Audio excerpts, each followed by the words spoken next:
welcome to the stream. Welcome to the stream. I swear, you fucking click on one video, and then YouTube, all for the past 24 hours, fucking throwing a million different spoiler video stuff at me. It's absolutely insane sometimes what YouTube tries to pull on me, upon thine eyes. It's absolutely maddening. Sorry, I was just thinking about that before I came on stream. I'm like, I can't believe all this shit. God, it's like, I don't know. It's like, I watch a lot of YouTube videos, so it can't be that it's just a lack of, like, whatever. I watch one video, and then it's like, oh, that's all you want, and here's all these spoiler things. Like, thanks. Thanks, YouTube. God. Fucking hell, man. Fuck. And it's made even worse. I watched like a 5-minute long season 1 recap video of season 1 of Squid Game. Because I needed just a brief refresher before I started watching season 2 yesterday. And now I open up a YouTube window and it's just like, here's everything that happened in season 2. With all these thumbnails and titles and shit that are just unavoidable. Like, I watched the season 1 recap thing because I needed to. I have not yet watched all of season 2. God, please, help.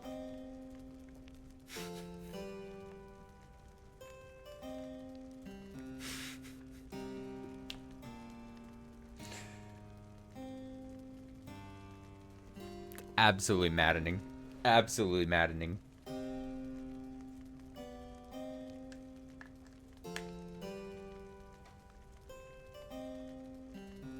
But we're here to play Pyre today. For this afternoon stream on a Monday. Don't expect it to go super long, I don't think. I would only go super long, and by super long I'm even like approaching 3 hours. If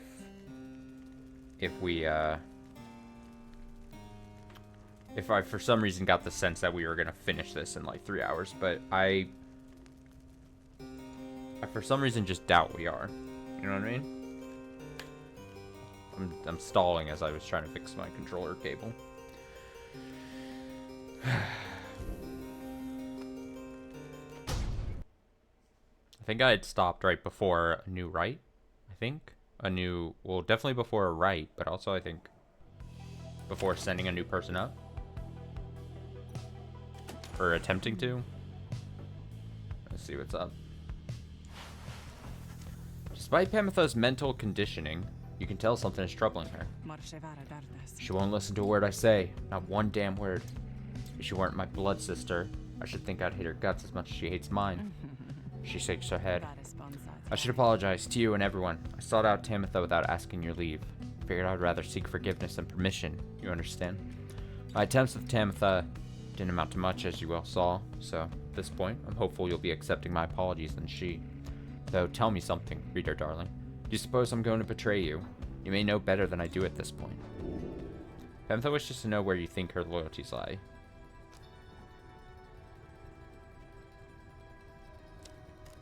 You know what? Let's be honest. I'm going to admit, just, some reservations. You tell Pamitha that she seems to be subject to the whims of her heart when it comes to her priorities and all this.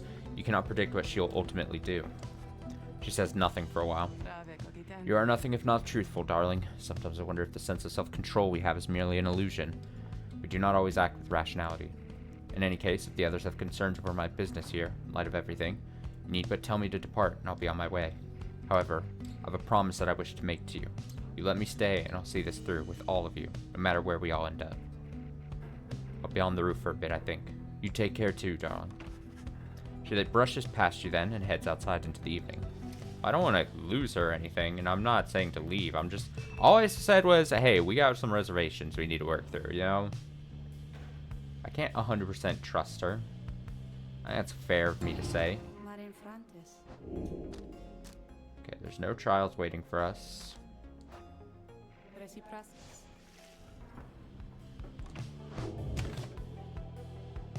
How can I...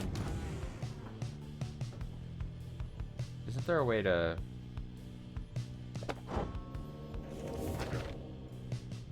That's not what I was looking for.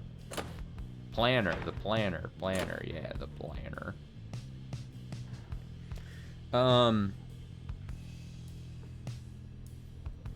Okay, yeah. So here it is. We're going against the withdrawn, aren't we? Isn't that our, like, next thing? They're up to here. God, do you see how low fucking... A measure of the current standing, the rights. The triumvirate with the highest favor.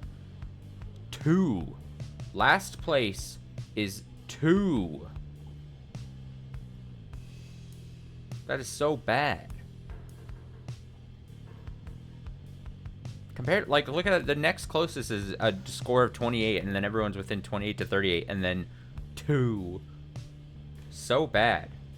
Get fucked. Alright, let's go. Let's get out of here.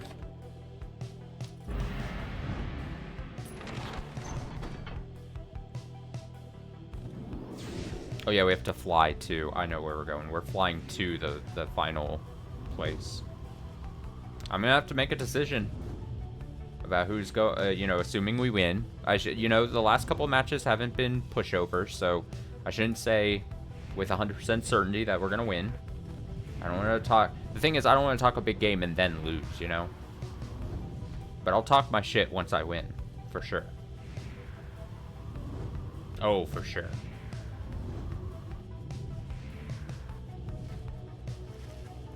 The inverted fall of Solium roars into the sky. Somewhere beyond it lies the Commonwealth, beyond your vision, beyond your grasp. Alas, that we can't simply fly on back up to our homeland. This wagon has its limitations, I'm afraid. But shall return yet. Let us continue now along the path.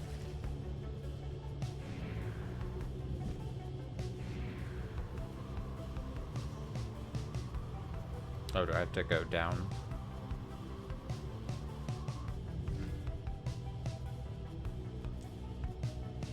My other option.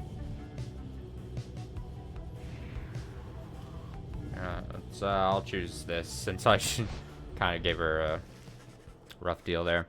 You make landing on the sacred Mount Aladil, upon whose summit the next liberation rite shall soon take place. You wonder who among you may regain his heart of freedom this time. Wolfred finds you after the post-flight inspection. We shall have to take the rest of the trip to Fall Solium by land. May we soon liberate another of our own there. That should raise the chances that our plan shall ultimately succeed.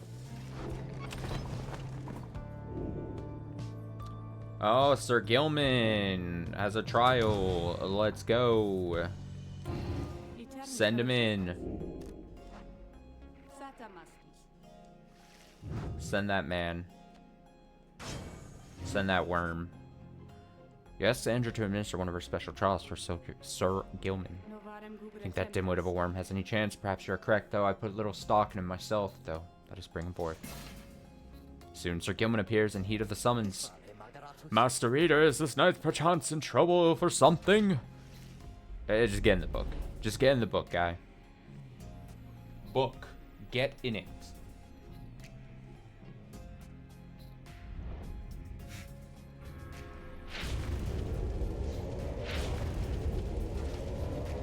The apparition Sandra appears and unfastens her mask. Listen well, Worm. You answer to me here. As you will, Your Highness. Your Highness. Like the sound of that, though flattery shall get you nowhere here. Demonstrate your competence to me, then, Worm. Shall have to do it mostly on your own, though under the guidance of your lovely reader. Trust you are prepared. Of course! Your Highness, this knight accepts this challenge.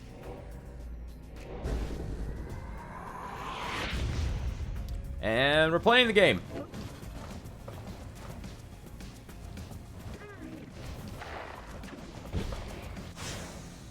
Okay.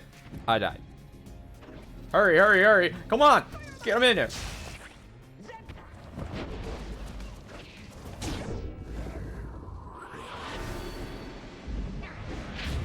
Winner. Oh my god. The dash. Oh, they got the dash. Jump!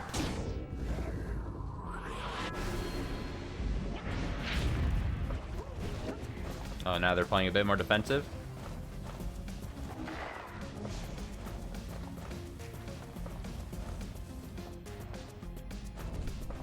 I'm letting them sort themselves out. And then I'm gonna throw it. Oh god, I thought I had it. I fell for it. I fell for it.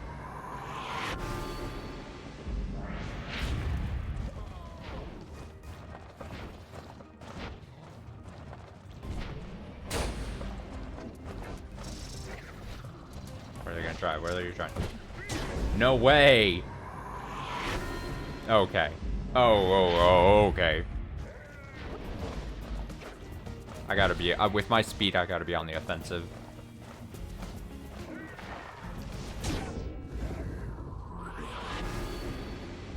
The best defense is a good offense with Sir Gilman.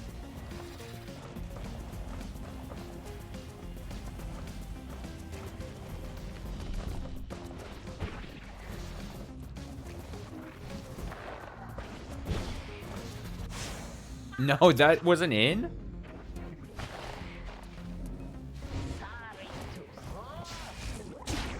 Wait, no, I got him. Come on with that.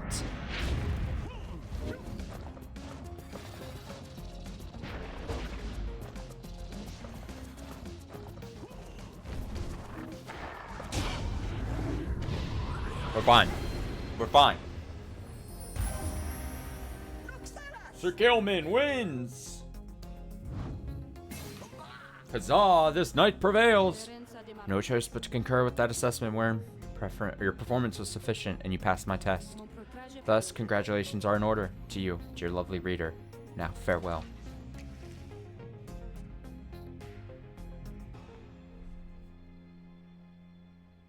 Farewell. Fare thee well.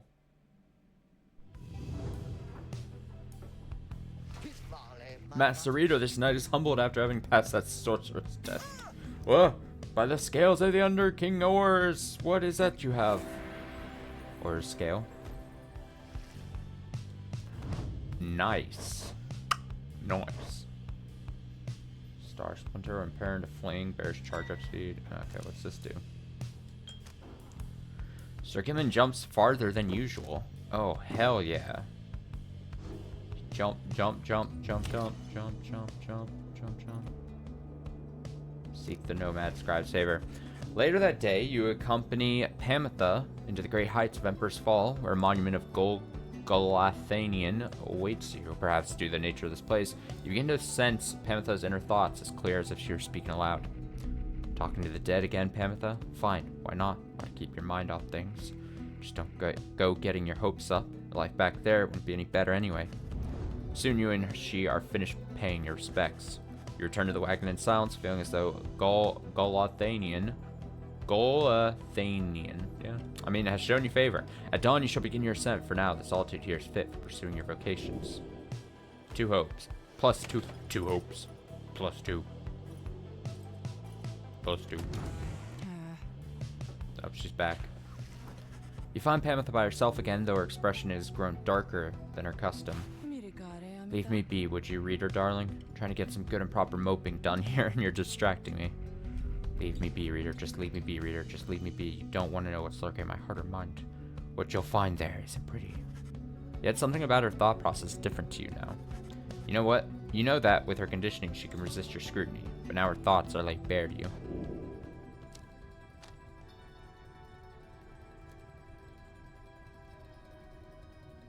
I'm gonna leave her be.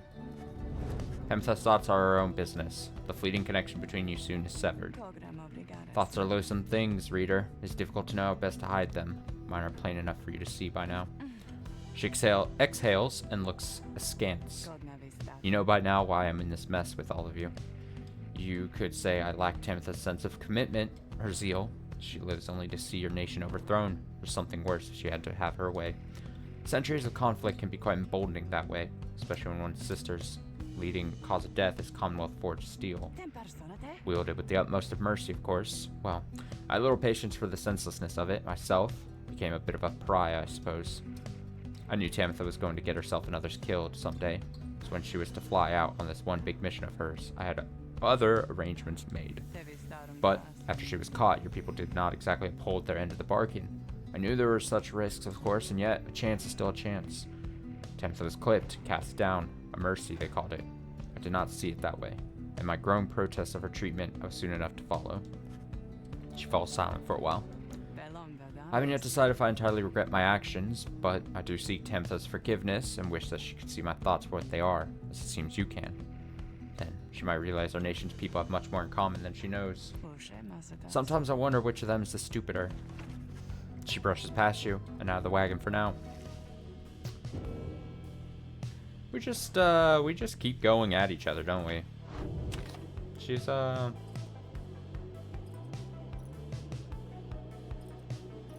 gonna mentor a companion. And I choose... Actually, I should be being smart here. And we know we get, if it's similar to the first ultimate right thing, the 3 people who have the highest bar are available, and then I pick the one I want. So if it stays remaining like that, the 3 would be these 3. Hedwyn, Jadariel, and Faye. I really like her as far as a character and in the rights themselves. She's definitely our team MVP.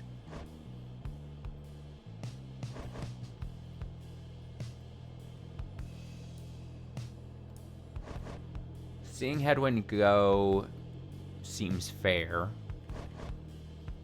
Seeing Faye go, I wouldn't necessarily mind. she could definitely leave. Also, though, I'm totally fine with, like, leaving or losing, like, Sir Gilman. Like, I would not be the most upset.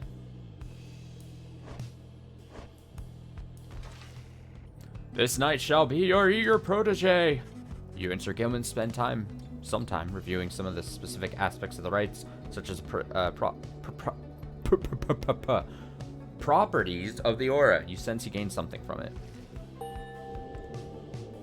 Nice. This knight has no idea what the Master Reader said exactly, yet feels smarter nonetheless. Oh, Sir Gilman.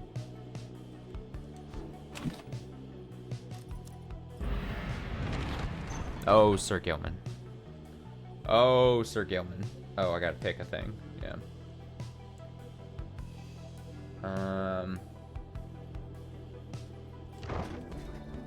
Let's go. I'm more likely to use her in the final match, so it'll probably be her, and it'll probably be our flying Pamitha, since she's got a boost, and then some third. Maybe Sir Gilman? On the way to the summit, you pass a monument to Luz Galorian, and Jadariel happens to take notice. You scribes, do not believe what you can hear me. Perhaps all this is but a joke to you. If so, then do not tamper with the feelings of my comrades. I shall not forgive you if you do. Car horn. Without fail. She says, it's every fucking day. Every day, multiple car horns just go off. I don't get it. It's gonna drive me insane. If it hasn't already. She says little after paying her respects. However, as you prepare to continue your ascent, you sense that Luz Galorian has shown you favor. 2 presents. 2 presents. You get 2 presents.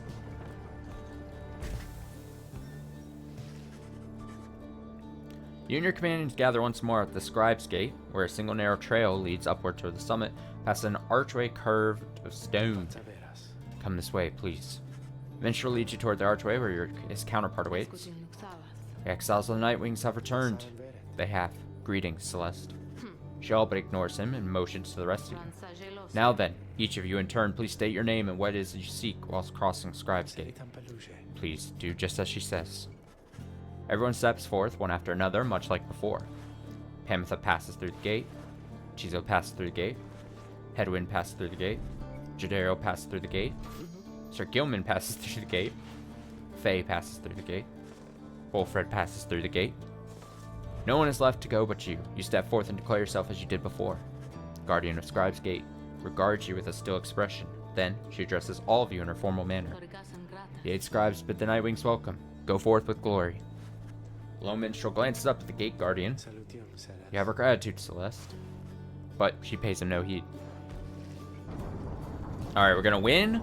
And we're sending, if I can help it, Sir Gilman. I'm already calling it right now. I know I'm looking ahead.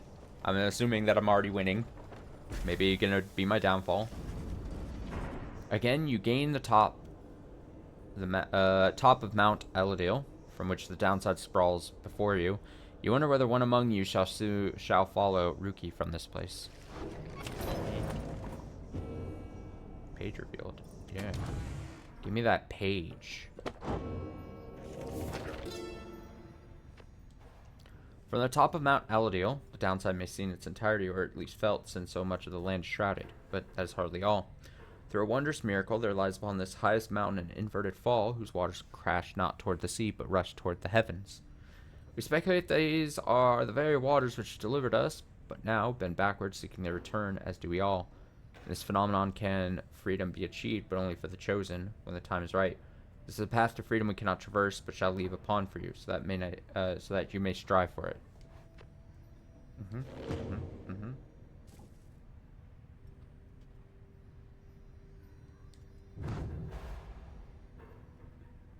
Amethyst biography.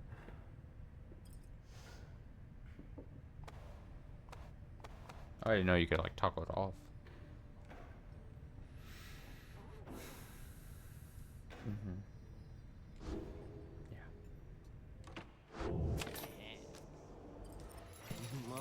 Oh, hey, guys, you know, it gets real awful cold up here, sometimes waiting for customers, so come on in, okay? And good luck in that big battle thing, yeah, that's where you're going, isn't it? I heard it's gonna be exciting from my friends. Infernal Bloom. Boom, boom, ba, ba, boo, ba, ba.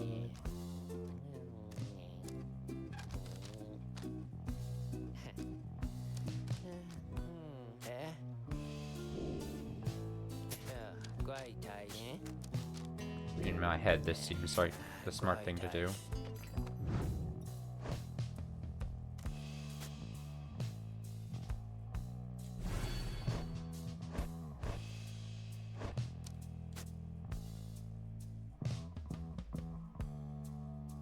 After banishing an adversary.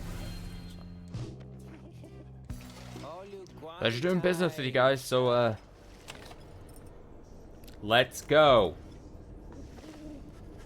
The time has come for your second liberation rite to commence. You observe the lone minstrel and Wolfred speaking in hushed tones, but cannot sense the topic or the tone. Then Wolfred looks up at you. Trust that you're feeling as prepared as possible, my boy. Each rite is consequential to our journey in its own respect, though these liberation rites have a more immediate effect. Somewhat crass, however. If gone and estimated by how much of each of our companions may contribute to the outcome of our plan, they should be liberated here. Should they be liberated here? Wait. I've gone and estimated by how much each of our companions may contribute. I see.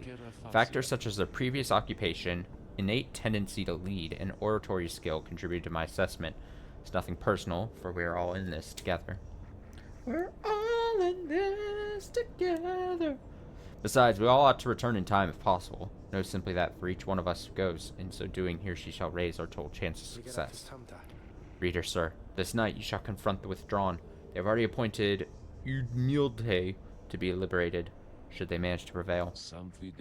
We all have faith in you, my boy. And lo, even if the stars agree on this account. So he's gonna try to, like, sway who I pick based on chance of success kind of thing for the liberation. At the start of the night, your adversary's Pyre shall automatically gain 30. Total bonus if you prevail, plus 3 enlightenment. Percent enlightenment.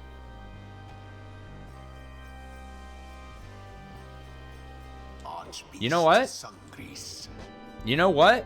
You know what? I'm calling my shot. We're going. We're going. We're going.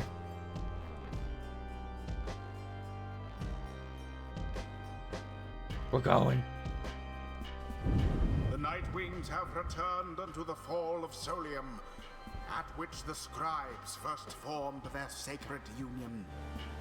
At stake this night is freedom and prosperity. But only for one exile who prevails in this liberation rite. Your many adversaries all did strive to earn this opportunity. 'Twas the withdrawn which earned it. Who shall be absolved is up to all of you. We're gonna win. Let's fucking go. A Pyre's burn and each of the triumvirates is present and prepared. I concur. Pyre's burn and each of the triumvirates is present and prepared. Then, anointed one of the withdrawn, come forth now and declare yourself, and pay any respects you have unto your adversaries, the Nightwings. The bog dweller, Mildhay, appears from the shadows and reaches for a mask. We are known to be Witch, Udamilla, our adversaries. They are nothing to us, or the one we serve. Ye all shall be devoured in the coming age, in nature's strife, wrought down by the fell... I can't do that for my voice. Fell wings and many seeing eyes of Yaslak, the astral-born. You speak blasphemy upon the sacred site, you Mildhay. If you value your liberty, then I suggest you cease your mocking of the scribes. The scribes.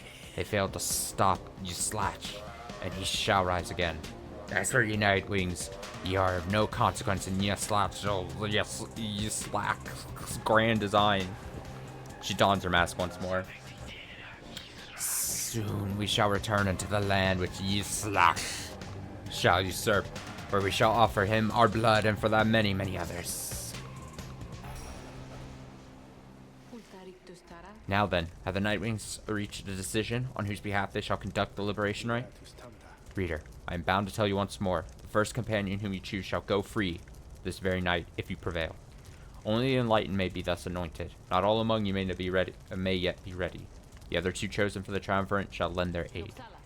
Nightwings, make your decision. Oh yeah, don't I have to... Wait, did I get enough? Oh no, I didn't boost him enough. It's not... It's close. Look how close it is.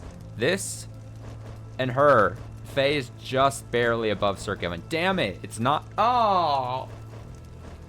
Oh.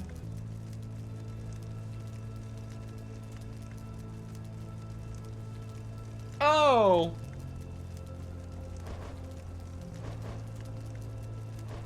Faye. You're going. Oh, you mean me? That I get to go home? But the 8 scribes, what if they still want me to stay? Who shall lend her support? Jodariel. Understood. Let us return her home. Hanatha. Sure. Let's get her out of here then. Alright, let's win this. Soon, Yaslak. Very soon we shall release thee. We shall release thee, and as for ye Nightwings, you have much in store for ye. Aye. If you had the chance to change your fate, would ye?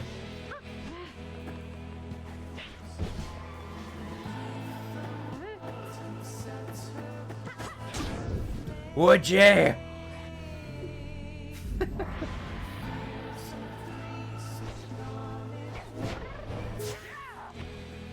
Damn it. You got us there. Alright, I'm playing defense.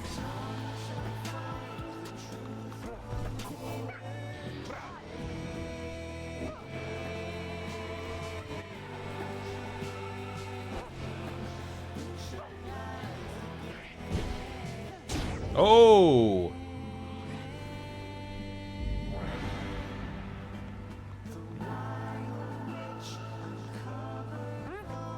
Nope, faked them out.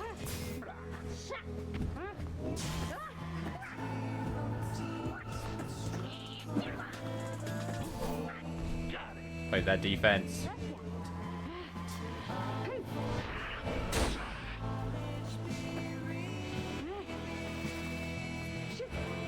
Oh! Oh my god!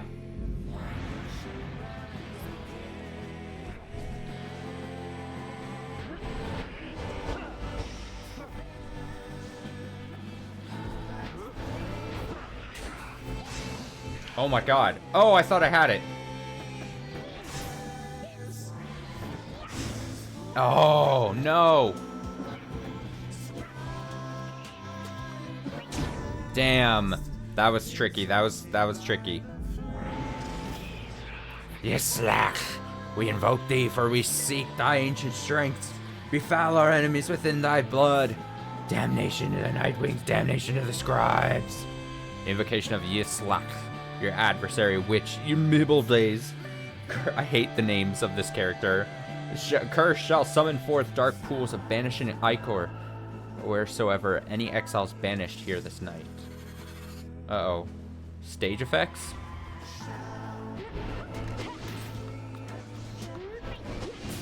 Get out of here. Get out of here. No way.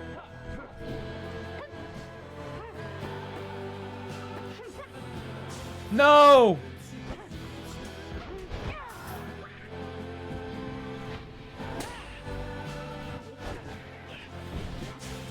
Oh, come on. That didn't count.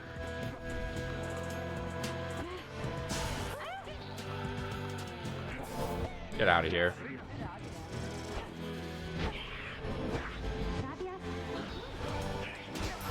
Uh-uh.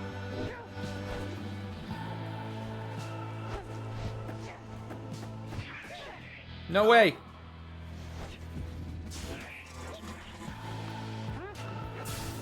Get out of here. Get out of here. Take it. Oh. God, this is a stalemate here.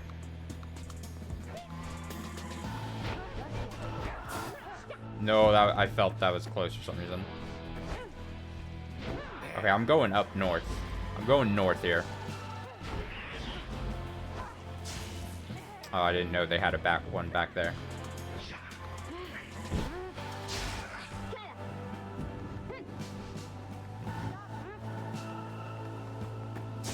Oh, I thought I had a path there.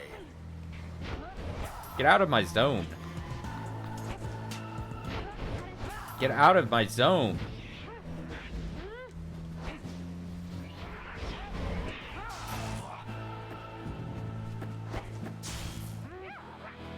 God, this is a back and forth here.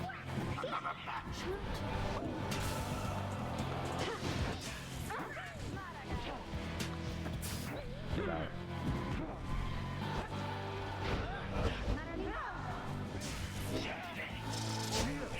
What happened there?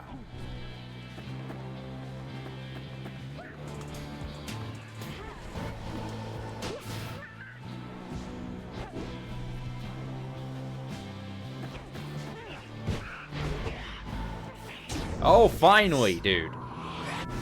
Holy shit. That was making me nervous. Nightwing's pyre burns brighter for now.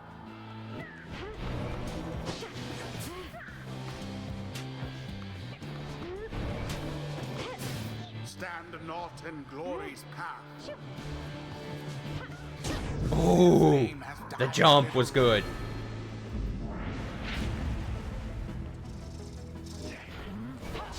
Get out of here. Who do you think you are? Who do you think you are? I am. Righteous fire. Yeah. Yeah. Your victory's at hand.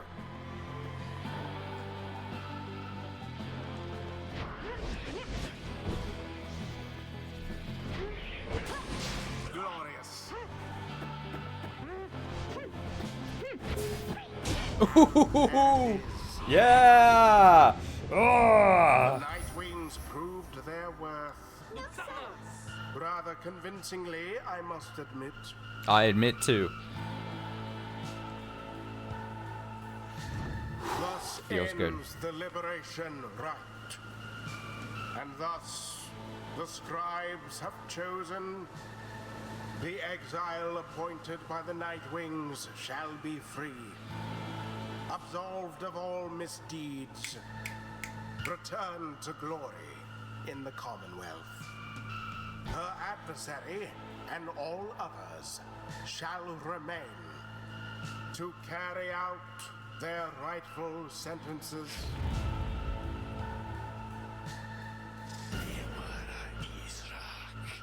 Know that this affront against Yislach has been recorded, and his vengeance shall darken the skies. Hey, What? You could just beat me. You could just beat me. I can go home. I think this means I can go home. She shuts her eyes. By the scribes. By the scribes. But what'll happen now to you? To all of you? Can you not come with me? No, no, they say not yet. The scribes, they say not yet, although I think your time will come. Your time will come. And I will wait for you because I don't have friends back home at least I didn't used to. So I want you to come join me there, okay? But now the scribes are calling me and so, goodbye. She falls into the shimmer pool. Then she's gone. Goodbye. And please, oh scribes, watch over them, okay? Godspeed, moon-touched one.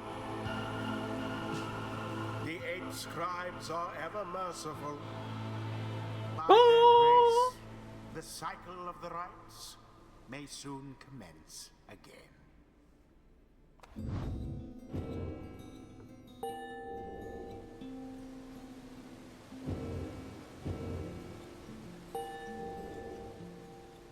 Ting. The 8 scribes gave their freedom so that we may yet have ours.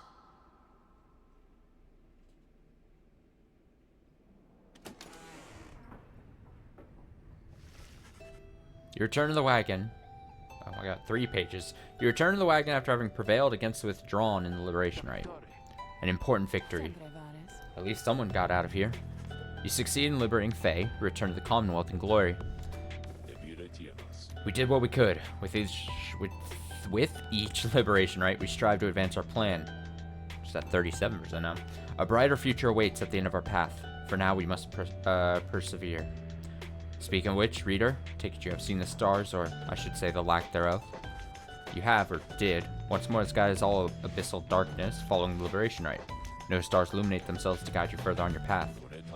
Then let us go once more to Moonlight Alcove. Moonlight Alcove, yeah. I've an errand I must run. Besides, once we arrive, best we recover now and make our way southward at first light.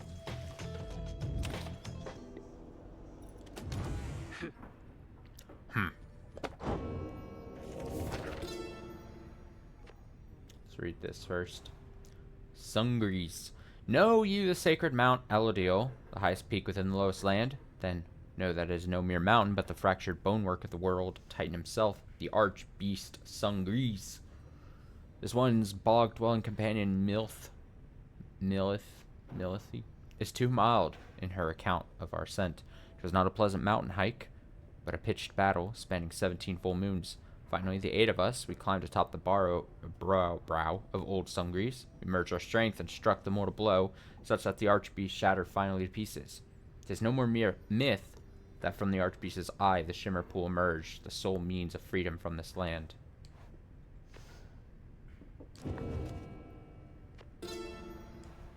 The withdrawn did spawn forth from the wild witch, Milth, in whose vigilant pursuit of the unknown and the unknowable I always felt a certain kinship. Whether the withdrawn were Milth's kin by blood or merely worshippers, we trusted one another not to ask or care. What mattered was that Milth chose the most audacious minds who stopped at nothing, short of the impossible. Though ever distant, the withdrawn revealed to us such truths about the land which long lay hidden, even to one such as I. Their knowledge ever waking into newfound depths of consciousness, they lead us all to better know ourselves. On mercy. Mercy is the beating heart of a truly free society. Mercy even for the perpetrators of the darkest deeds. As our liege Soliamur drifted in an ocean of regret, he found their mercy, or rather, it found him, and saved his life. Mercy, freedom, they are intertwined. A society which raises a clenched fist against its own shall follow the doomed path of the Empire of Sar. Ours shall be a merciful society. May the perpetrators of the darkest deeds be sent to join us here, where they may learn as we have. Mercy shall engender union among all our different kind. We shall stand shoulder to shoulder, equals in the same society. Close. Sometime after the liberation rite, you'd find Jodariel staring at the wagon's walls. Little brother, she would call it, reader. This wagon was one of that girl's only friends in this world, and now they are apart. She'll be mournful by tomorrow, I should think. She lets out a sigh. That girl had nothing in the Commonwealth. Life in the downside is scarce, worth living on most days, except for one such as she. I fear it may have served her better to remain within our care. Within my care. She trails off for a while. The orphans are the fallen veterans with whom I served back on the blood border. She reminded me a lot of them in certain ways. They each were very strong in their own right, often wiser than suggested by their youth. Thus, do not know the source of my concern. I trust Faye shall continue to survive. Now I do feel a little bad that I just sent Faye. You know, I agree. Her whole thing was like she was a you know, cast aside. She didn't really fit in, you know, to society kind of thing, so society casted her away. She liked being with us, but I mean, my hope, however, is that she achieves something more, that she should find her place in that society this time. Perhaps she shall be instrumental to this plan of ours yet. What with her constant prattling about the scribes, who can say? People there may listen. Either way, we managed to see to her return. May those of us united in our cause continue to support each other here, as well as on the other side. Jadair nods at you and salutes. Thank you, reader. Rest well this night, and I shall see you in the morning's light. She retires for the evening. You sense that she is feeling better about Faye's prospects, having talked through her thoughts with you. Sure. Yeah.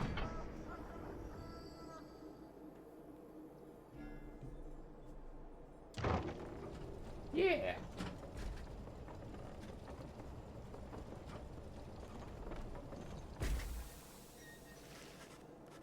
You once again find yourself amid the hidden splendors of Moonlight Alcove. Here you can await the time till the stars deign to shine for you again.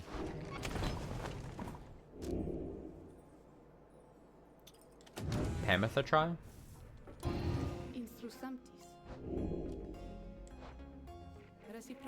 Is this like our last trial? Assuming the others don't get dupes, right? Legendary, yeah. Yes, Sandra, to administer one of her special trials for Pamitha. Oh, you mean that feisty harp?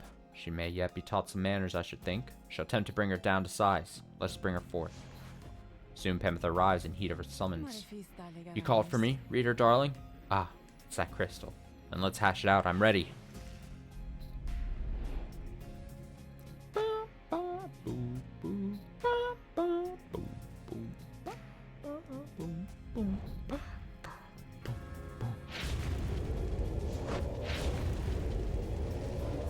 The apparition Sandra appears and unfastens her mask. Listen well, harp. You answer to me here. Ooh, a bossy one. Sure then, go on and tell me more. Such a delightful student for a change. Come then, let us see what you can do. Left to your own devices, save for your reader's vigilance, of course. Let's show her what she wants to see then, reader darling. I'm ready. Ready!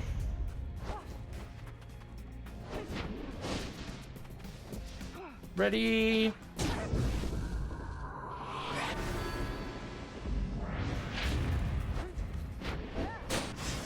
Okay, well. Oh, that's kind of lucky for me that it went on the opposite side of the wall there. Oh, wait, he shot through the wall? The fuck is that about, huh? Okay, I tried to dodge that. Well, this is awkward. Do they not know how to get it?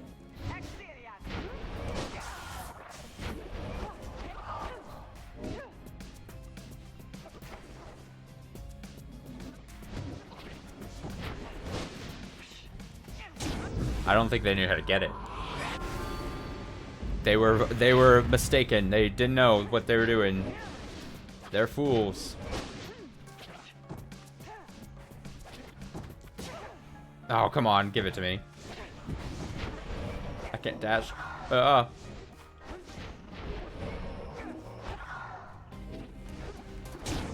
come on. Cheap. Cheap.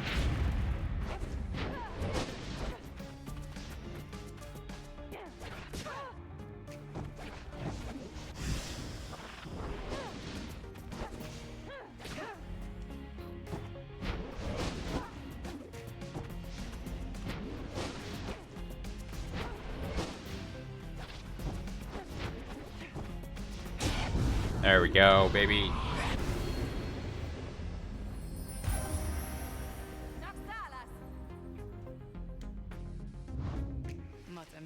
There. Now, is everybody happy? Oh, happy as can be, my doubtless pretty harp. So good of you to ask. On top of that, your performance was sufficient. You passed my test. You have my congratulations, both to you and to your lovely reader. Now, be gone from here before I have any second thoughts.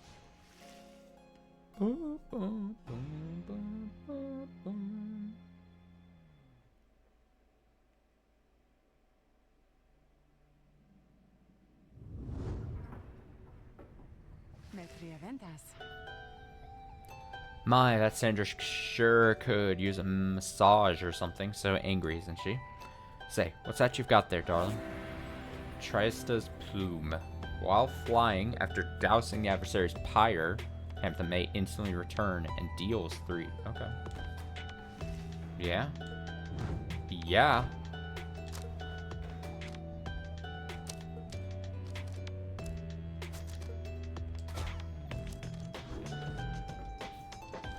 Yeah. We've returned to a place of respite. Please make yourselves comfortable, such as you can. We are at the mercy of the stars, but I expect they shall shine bright again in time. As for me, I shall return by then, for there is something I must do. There, from atop the sacred mountain, you gaze down into the abyss. That is the downside. You wonder when the stars shall align themselves once more.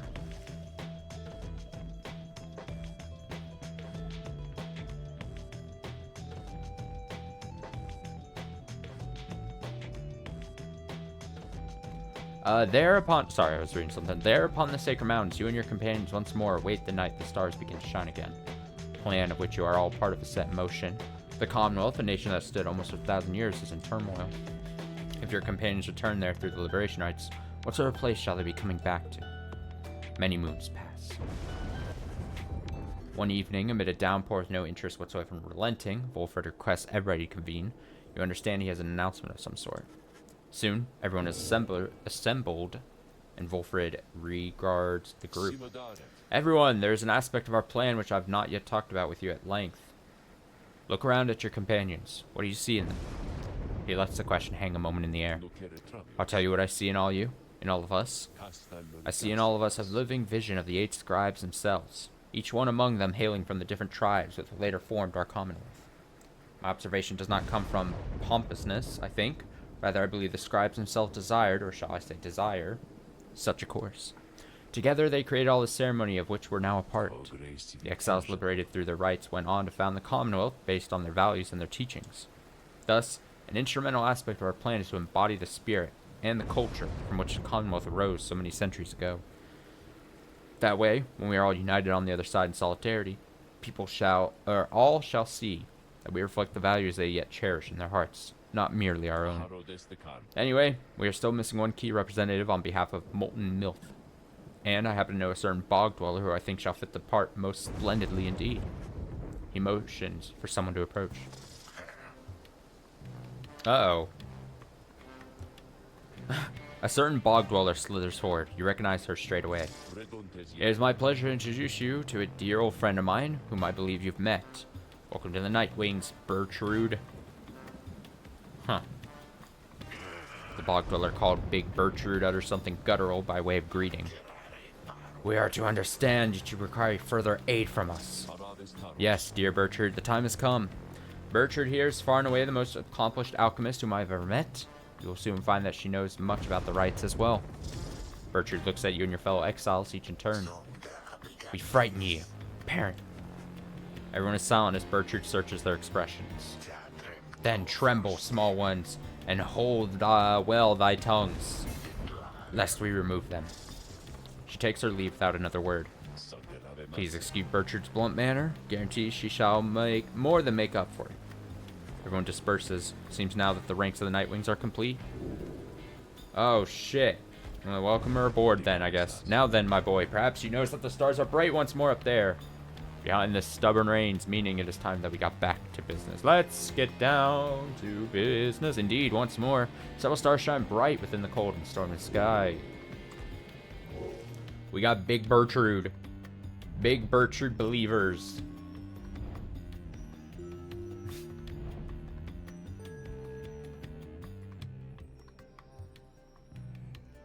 Alright, let's look at that planner, yeah? Wow, they're 0. So they're at 0 because we beat them down, yeah? When you lose to us in the finals, you apparently get beat down so bad. I just find that funny. Who do we need to knock down a peg, yeah? Let's do the Descendants. Where are they at? Are they available? They are. What are my other choices? Oh. Ugh. Okay, yeah. I'm gonna do Descendants.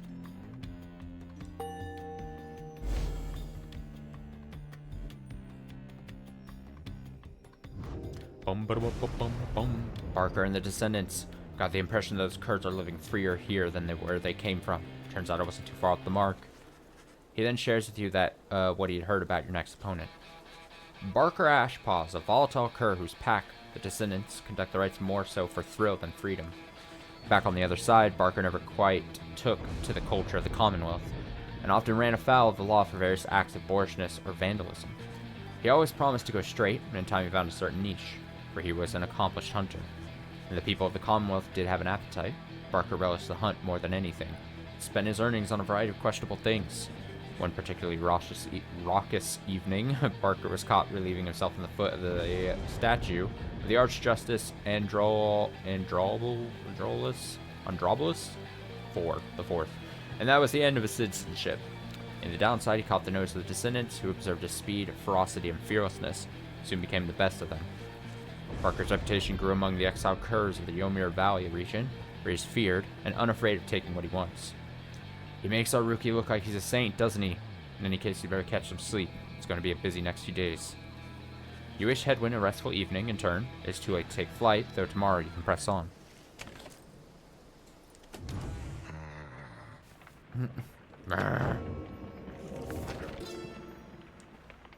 Rights of Flame. With these blackened nails do I hereby inscribe the rights of flame. The bylaw shall be written here in full. We the eight decree the rights attest of one's truth, worth in body, mind, and spirit. Now, till the stars abandon us, there shall be binding law within the downside. Those deemed worthy in the rights are to regain their freedom from the downside and return from whence they came. Exile shall conduct the rights as one of 9 triumphants, and look forward to the stars for guidance on their path. Exile shall bear this book as status. Okay. Okay. Burchard's decks. Ah, she brought some cards with her. You find Big Burchard looking about the black wagon in a disapproving way. She fixes her gaze on you. Her expression does not change. Such a clutter added to this wagon since we looked upon it last. Unsightly. We remember thee from our abode in flagging hands. Then thou must be the reading one to whom Sandalwood referred. She moves in close, studying you. You recall that the mere touch of a bog crone of the southern bogs can induce paralysis, or worse. That one such as thee can extract meaning from that tome. 'Twas a feat we wish to witness for ourselves. Thy flesh has been seen but the smallest fraction of the years which ours withstood, and yet we are expected to believe that thou canst understand the Book of Rights. Then she backs away, for someone else has joined you.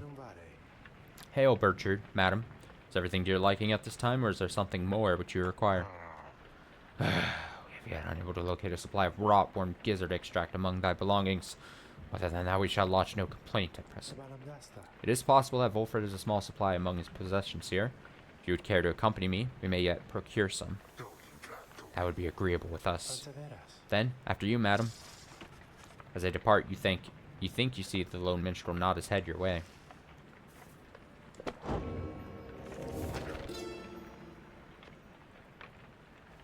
The essential structure of a rite shall be as follows. Where chosen by the stars within the dark of night, shall 2 triumvirate stand in opposition, fair enough field, beside their consecrated pyre symbolizing their resolve. In each triumvirate, the 3 shall act as one to demonstrate their trust in one another, not just in themselves. Triumvirates shall endeavor to extinguish the pyre of their adversary, whose flames are only to be staunched through a celestial orb descend from the stars. Whosoever pyre remains burning shall prevail. Triumvirates are to disperse. Yeah. Oh, she gets a big boost of inspiration here to start her whole deal. Her whole deal. Wait, how does she How does she... In a wedge-shaped pattern. I kind of like this. I'm kind of upset that we had to take... Or I didn't have to. But I took it off of her for her unique item. But she can have it. Big Bertrude! Hello. Wait, why is it still glowing? Is there another page?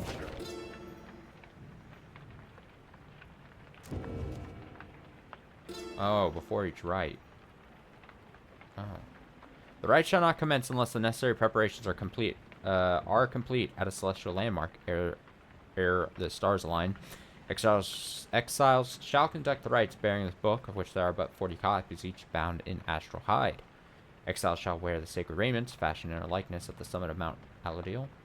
Their identities are to be concealed, for they shall represent us all. Exiles shall set a metal sigil for their pyre, and consecrate the grounds using the words, "The 8 scribes gave their freedom so they may yet have ours." The heaven shall respond when all is set. Okay. Is there still more? Aha! How many pages are there? Oh my god. How did all these fill in? The Law of 3.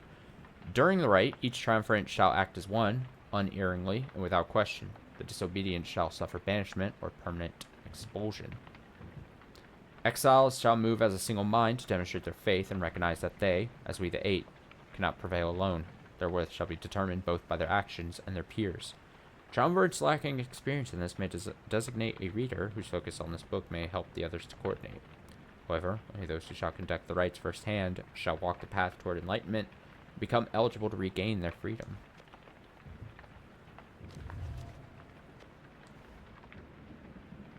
At the appointed time, at the aligning of the stars, the heaven shall rain down upon the ground sufficiently prepared, and thus the 2 opposing pyres shall be set ablaze. Thus shall commence the rite. Triumvirates are to protect their pyres as they would their lifeblood. Lifeblood itself is never to be shed before, during, or after any rite, lest the disobeyer suffer permanent expulsion. Exile is injury enough, the rite is an act of mercy. Fear not the purifying flame. Purge into it headlong and without fear, for you shall be protected by the stars themselves. Seek freedom in the flame. Seek freedom in the flame. The aura. Exiles bearing the raiments in this book reveal their hidden inner aura and the color of their flame. The aura is the exile's solitary weapon in the rites. Should one's adversary cross one's aura, the adversary shall be banished. Banishment is fleeting nonetheless. Banishment is fleeting nothingness. Seek the pyre's light and thus make your return. Exile's presence shapes the aura. Exiles gain greater auras while standing side by side with their triumvirates. For we gain strength together. Exiles may cast their aura through sheer force or focus on this book.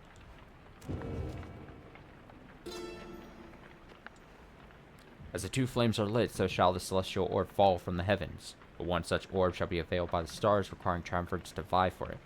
Its cosmic connection to the flames, the raiments, and this book bestows the necessary qualities for its bearer to prevail. Effortlessly sails the orbs between the 3 in a triumvirate, seeks the grasp of whoever acts among the 3. Once grasped, the orb shall draw within it all the bearer's aura, fueled by the triumvirate's own flame. It is to be cast into the flame.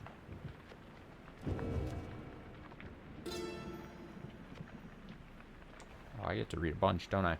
In each rite, we gain enlightenment. I assume this is because Bertrude joined us. In each rite, we gain enlightenment, whether we prevail or we fail. Indeed, through failure do we tend to learn the most valued lessons, provided we survive. None among us have prevailed without end. Exiles who walk the path toward enlightenment shall at times be struck by an epiphany, achieve mastery in some respect. Choose well amongst these blessings we bestow, thus you may yet achieve your potential and surpass your adversaries. Whenever you prevail, your triumvirate earns favor. In time, the triumvirate with the most favor shall be summoned to the liberation rite to earn a chance of freedom. Then, the cycle shall begin anew. The liberation rite takes place upon the fall solium, under a blooded moon, witnessed by the heralds from the stars. There, the most favored triumvirate shall confront the one which we appoint. These 2 triumvirates first shall pass through Scribe's Gate, where their worth shall be assessed under the stars. Only the most enlightened exiles within each triumvirate may be anointed for a chance of freedom. 2 of their companions shall support them whilst they strive. The anointed champion of the triumvirate, which prevails, then shall plunge into the shimmer pool and return to glory. And that's it.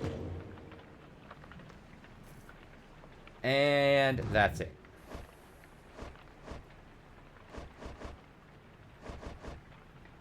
Okay. We ride. You rise early that morning. Though Bertrude is already awake, she scowls at you. Good morning, reader. Bertrude. I trust your stay has been not too uncomfortable. Nay, Sandalwood. The comforts of this place are not for us. Fly us forth from here to lower ground. Let us get on with all this. She loves us. She loves being with us. What a great teammate. Great chemistry. The reader here shall do so once the group is ready. I thank you for your patience. She's like, why do I have to be here? Why must I be here? Soaring far above Sklorian shore, you notice Pamitha gazing down at the frozen cliffs below. That damn place down there. I like it at least of all, I think, among everywhere we've been. Thankful that there's been no reason to return. Reminds me of my home is all. The hiring remnants. All grew accustomed to the thinner air amid the cliffs that breaches the clouds above your commonwealth. But it was not the nicest place. No wonder that my sister settled for a rather warmer base of operations in this land. There, by the nest of Traista. Anyway, please do spend as little time as possible near here. Just fly on by and go about our business.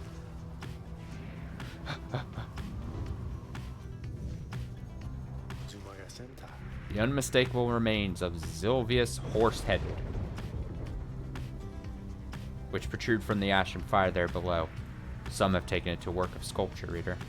The tale of a titan felled by Saint Trista. That is more unbelievable than the thought that some daring exiles over many years carved the titan's visage out of stone. Be that it may, the climate and the cliffs are home now to exiled hearts, such as the Essence, whom you faced here when you arrived. Even they do not all know of the locals' stored significance.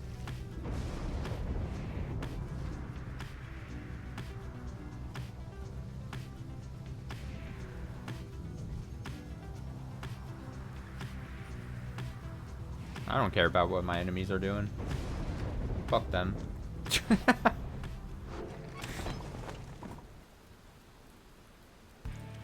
As if I give 2 shits.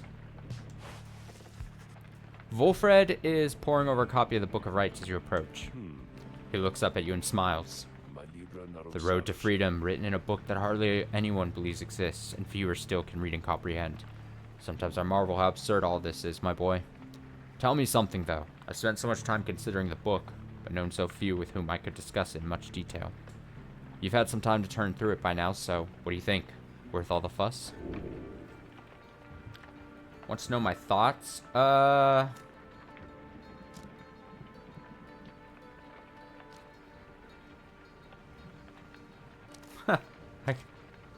I've read it all, but I'd be lying if I said it wasn't just a slight bit tedious. You admit to Wolfred that the contents of the book can be quite tedious to you. He laughs rather heartily at this. Be sure never to say such things within earshot of lone minstrel or his counterpart, my boy, though a little blasphemy offends me not. I have a different view of it myself and find its contents rather fascinating. A portrait of an ancient time, a record of an age thought lost. But yes, can be dense in spots. He puts away his copy of the book with care. It is amazing that these volumes have survived for all this time, I think. Whatever they are made of has withstood the ravaging effects of time quite well. And the ideas they contained, they remain rather provocative as well. Think if the Commonwealth disavows of the existence of this book despite official recognition of the 8 scribes. Although, the reasons why are in there, written plain. How fascinating that secrets have been kept for all this time. Anyway, you'll have to excuse me for my extracurricular interest in its teachings. I used to teach a version of its history. To have access to the real thing has brought me some small pleasure. Let us be certain to preserve these volumes for whomever shall be next to use them. He turns his attention to other matters and bids you a good afternoon. I don't know, there's something about him I just don't like. Wolfred. After having reached the molten crags of Black Shore, you volunteer to survey the grounds. You prepare to head out. However, your companions beat you to it in this case. Hold, Master Reader! This knight and the good Bertrude shall reconnoiter in your stead. They depart, leaving you to rest up. When they later return with nothing much to report, you're feeling better and are in the midst of deciding which of your vocations to pursue. I choose studying in private. Find a quiet corner. I pick hope. You concentrate on the substance of the words and teaching of the Book of Rites, such as you understand them thus far. Inspiration comes to you in a flash, whether from the book or from within. You cannot tell. Spirit.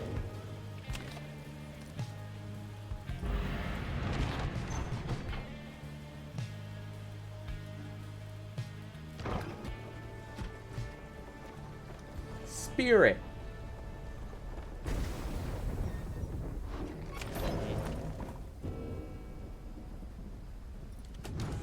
A new page. Well, I feel compulsed to read. The ashen effigy of the nightmare titan Zilvius horse-headed looms as dark as ever on the precipice of Black Basin, where her chaotic influence sundered the land itself until it wept with fire. The very instant that our graceful friend Tithys finally laid to rest the greater titan with the power of the holy scepter of the empire. Stars shone down upon us, all with blinding light. Triss thought that she could bear her children in the warmth here, but alas. Now the stars revisit the locale with regularity. The fissures in the rock do pose more danger than one invite, but a summons to the nest is to be honored. What's up? What's up, Sir Gilman? What's going on? He's training intently when you approach. Master Reader!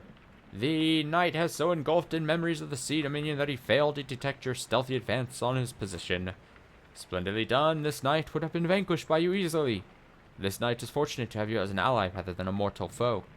His kind routinely clamors from the depths of the sea dominion to seek greater glory and, perhaps, a slightly longer life expectancy within your commonwealth. Such an honor it would be to be assigned the rank of knight and be conscripted onto the front lines of the commonwealth against their vicious winged enemies. In the sea dominion, it was our ultimate goal to fight our way to the surface, past our brethren, past the razor reefs, the strangle kelp, the snaggle fins that prey upon our kind. Sir Gilman continues listing undersea dangers and terrors for some time. Past the blood sniffers, the electric scallops, the rogue worms of the frigid current, paralyzing nets of the far fishers, and even past the scalding waters of the glowing trench. So upset I wasn't able to get rid of him earlier. Finally, he trails off. Yet, even despite the myriad challengers of living in the sea dominion, it is each would-be worm knight's duty to abandon that place at his or her soonest convenience. How humorous it was to learn the life within your commonwealth had quite a bit in common with our existence undersea.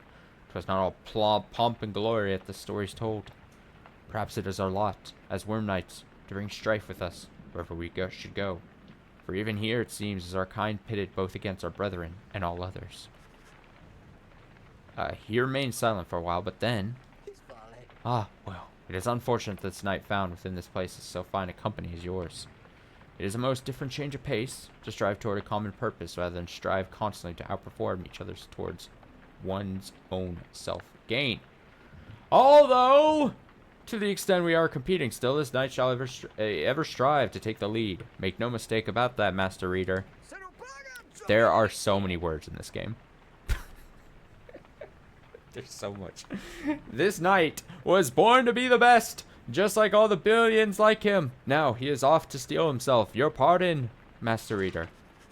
He scoots off somewhere to continue with his self-made training regimen. +1 quickness. Okay.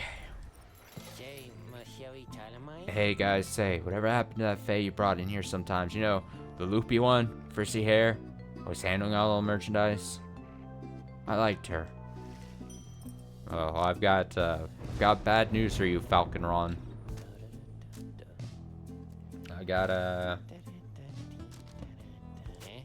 you might want to sit down for this.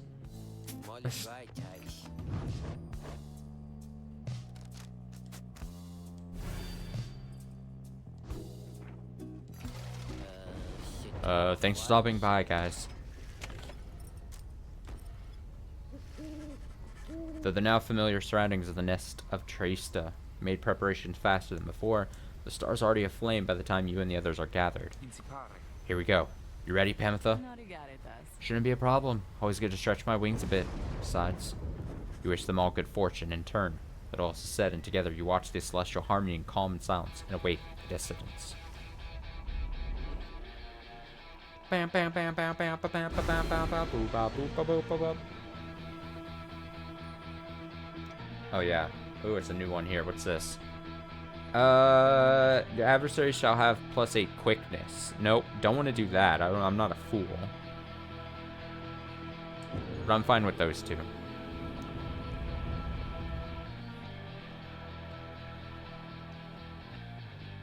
I don't need to make... She can pounce long distances or catch several adversaries in her aura blast. Yeah, I don't need to make bad decisions. And it would appear his ranks grow stronger. Yes, my ranks! Consorting with the bog crone Bertrude, are we? Bog crone! How very strange that you befriended her. It wasn't my choice. Your adversaries in this rite shall be the dissidents. Put out their flame and walk the path to liberty.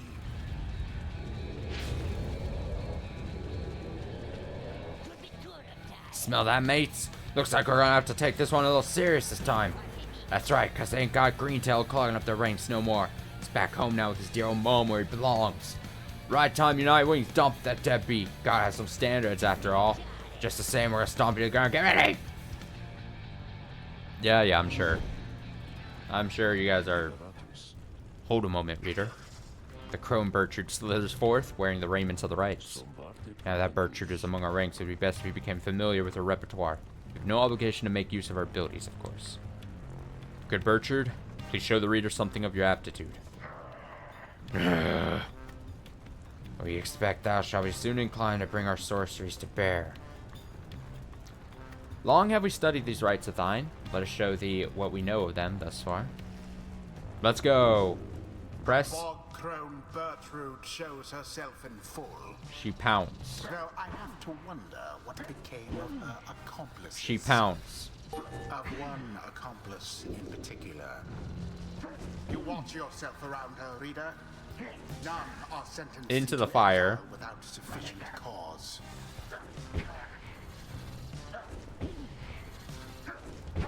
I do like this motion.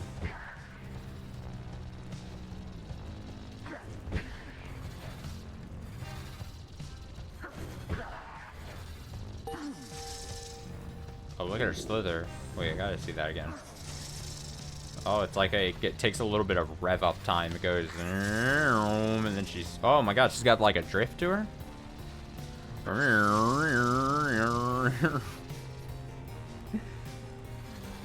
Hold circle to blast. Okay, so I do like her. She could cover, she's got quite the blast here. Whether defensively or offensively, I think. Pull released while flashing. Oh, I see.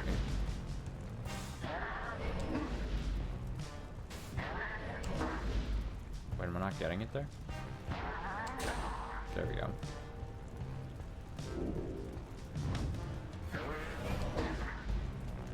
Timing is a little funky. You gotta do it right at the start of the flash. Even though the flash looks like it goes for some time, it just goes a lot faster and I think covers more space. Pouncing is fun. Pounce right off the edge. How careless. You know what? I think I want to try to be comfortable with her playing main defense versus Jody. Now then, reading one, know that our freedom is of little consequence to us. We side with ye because of Sandalwood, because of his plan. We shall aid ye in the rights, and we shall aid ye in that plan. Thus, we are at thy disposal, and await thy bidding.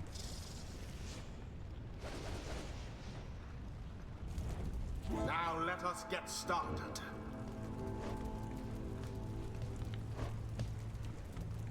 Oh, his I got his bio that I very much care about.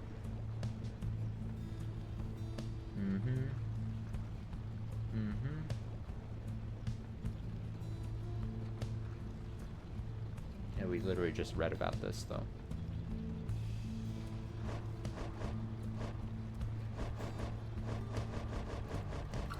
They got so many. Their team is so large. Yeah. He just peed on a statue.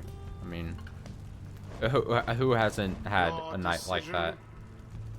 All right. Our new companion. Bertrude. And Sir Gilman. Sir Gilman. And Hedwyn. Edwin. Here we go. Glory to the glory of the Nightwings! Been itching for another go. Let's have it, mates. Tear them shreds. Oi, governor! Now begin. I got the speed. I got the speed. Where am I going? Where am I going? Huh, guys? Huh, guys? Oh, too easy. Nightwings make their mark upon the flame.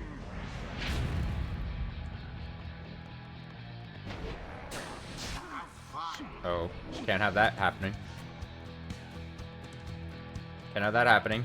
I'm running. I'm running. Oh, Bertrude has a long build-up. Ooh. I thought I was going to try to pass back to Bertrude, but she was still out of it, out of commission.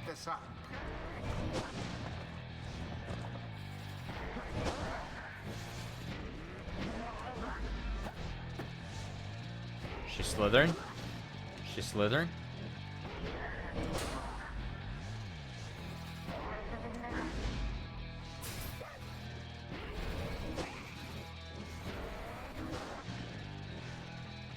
I'm kinda hesitant. Okay.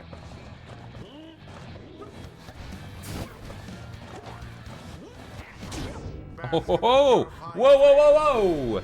Look at the moves, the moves, the moves, the moves.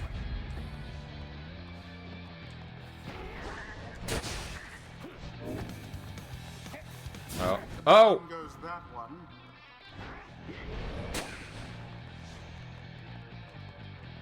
I'm playing defense till Bertrude comes back.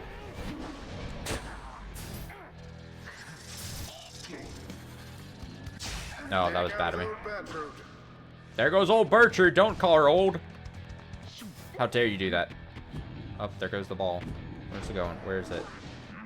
It's hard to see. Oh god. Oh god. Should have passed it back. Oh no! Oh, this is bad. This is bad for us.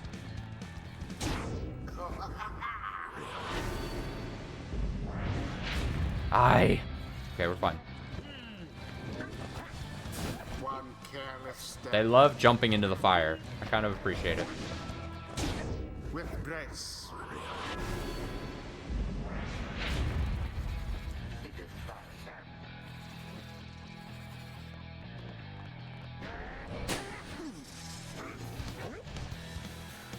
No way.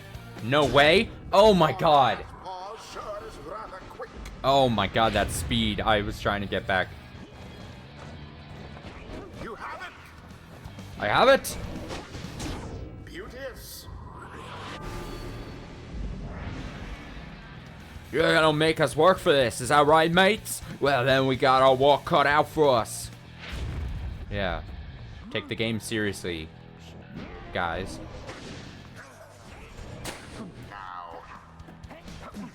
Ooh, collided in the air.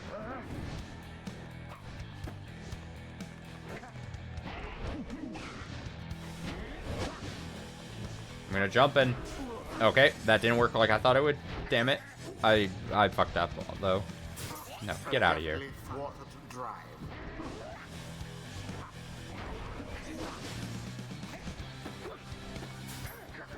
What was that guy doing? Ah. engulfed within the aura. Ooh, Gertrude. Bertrude, I mean, not Gertrude. A different old person's name. She was like, I'm handling this myself. Fuck you guys. No, you don't. Damn it. Got my old people's names mixed up.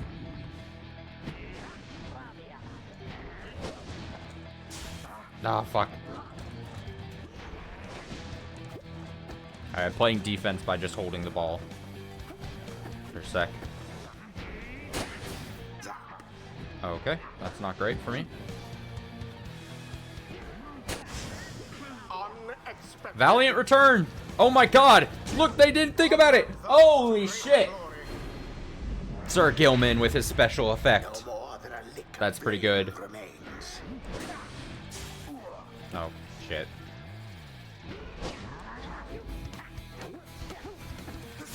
Seize the orb.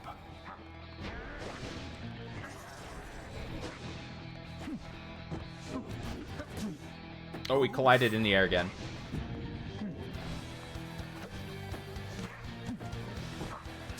Oh. Orbs unclaimed again.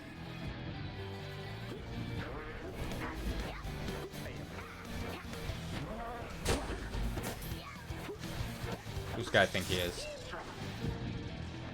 The orb is up.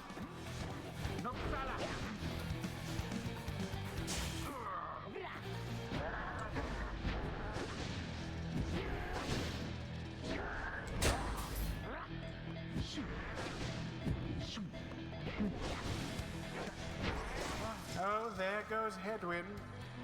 There he goes!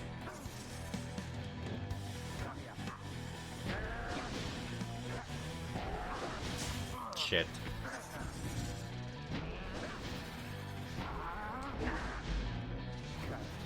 One false move.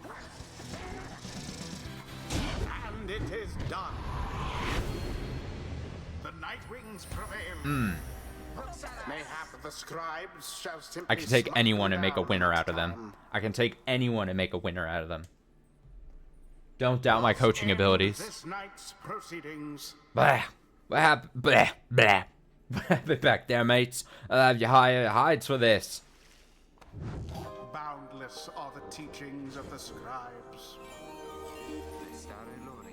No matter what anyone says, I refuse to think that there's some sort of limit to one's understanding of all this. Headwind and his allies cause banished adversaries to remain banished for 2 seconds longer.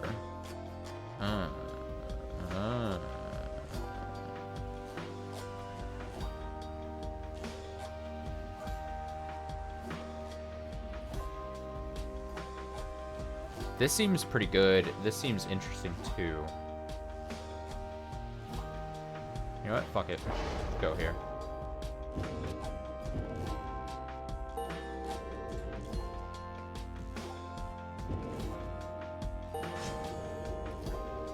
The ancient crone called Bertrude opened. Thus does our grasp of ancient sorceries grow even stronger still. What can you do, Bertrude? What you got? What you got? Pyre. While Bertrude's Pyre is more than the adversary, she deals an additional 5. Interesting. Or while it has less, she deals an additional 5. Interesting. So it's... Are you more of a front runner, or do you like trying to come back from behind? I do probably run. I'm probably... Let me see the other ones. After she pounces on adversary. Uses 50% less stamina. Serpent swiftness. And then once per eye, after saluting adversaries, Bertrude turns them into fast-moving howlers. Bertrude turns them...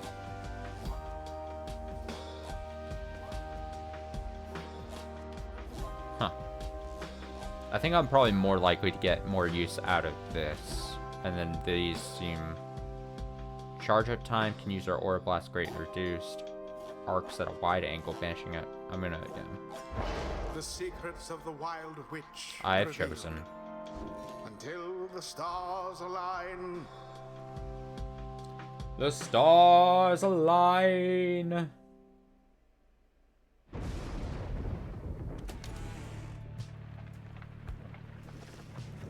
After thwarting the descendants rather decisively, we return to the wagon and find Wolfred and the lone minstrel in the midst of conversation.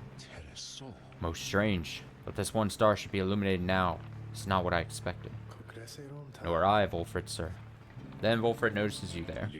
Reader, Tariq and I observed a strange occurrence in the sky is all. It appears that the star of Karlmir rope collar is illuminated now. It is but another star, except our models and predictions of the cosmos did not anticipate this. Anyway, go see for yourself. I shall make the wagon ready in the meantime. You see only a single shining star illuminated far above. It is just as Wolfred indicated. To the star.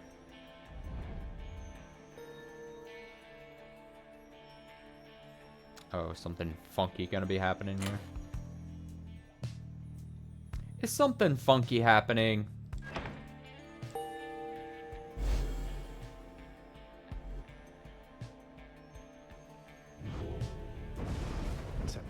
Then, we are summoned to the Isle of Kalmir, deep within the deathless tempest.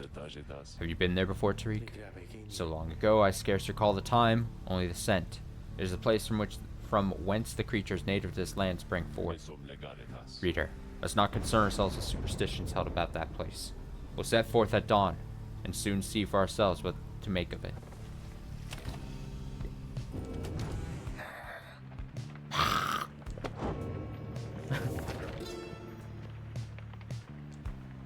I myself, Haob, did form the descendants under the simple tenet.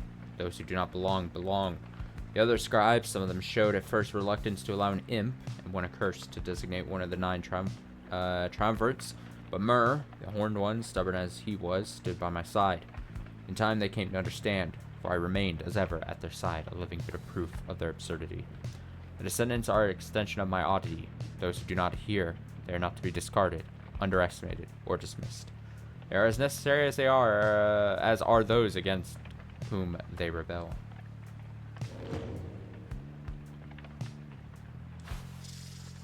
What's up, Burchard? You find Burchard asleep, or perhaps in a deep trance, or even you sense nothing from her.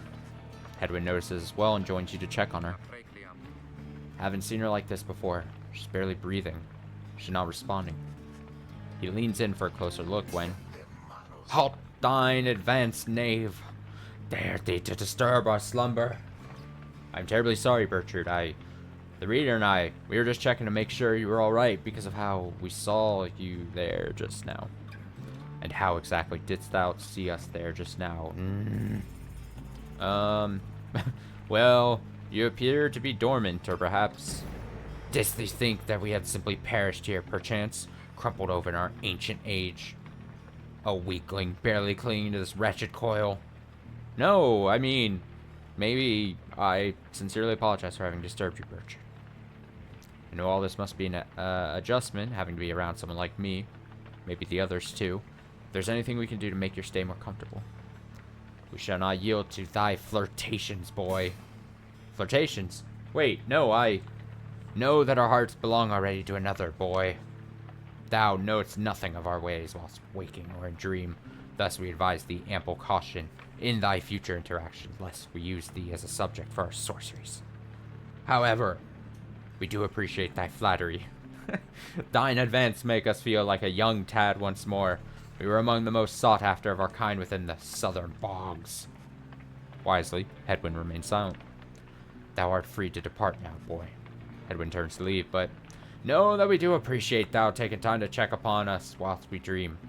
And know that our stay amongst ye have been comfortable enough thus far. Alright, Burchard, make up your fucking mind. You can't have it both ways, honestly. Thank you, Burchard. Thou art welcome, boy. Despite the oddness of the exchange you witnessed, you sense that Hedwyn and Burchard gained a better understanding of each other. Well, isn't that great? Okay. Sorry, I was trying to fix something on the controller there. Okay. I think then we ride.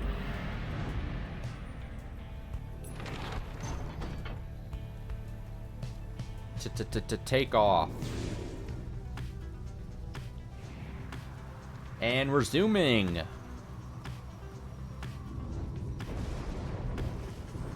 Wolford joins you as you soar high above the storm-ravaged waters on approach to the infamous Isle of Calmer. Among its cursed qualities, it seems this wretched storm means I cannot rightly smoke.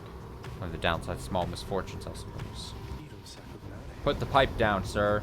The wagons drive-in seem not to mind, at least. In fact, they seem more animated now even than usual, sir. Perhaps they feel some sort of connection to this place.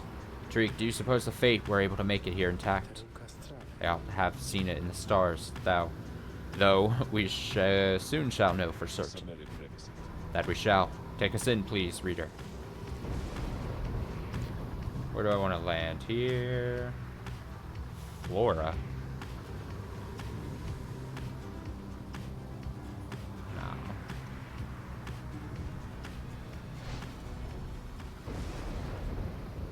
You make a landing within the Deathless Tempest, far west of where you first breached through to the shores beyond. You wonder which sort of celestial landmark lies hidden amid these waters, though for now, you have some time left before continuing onward.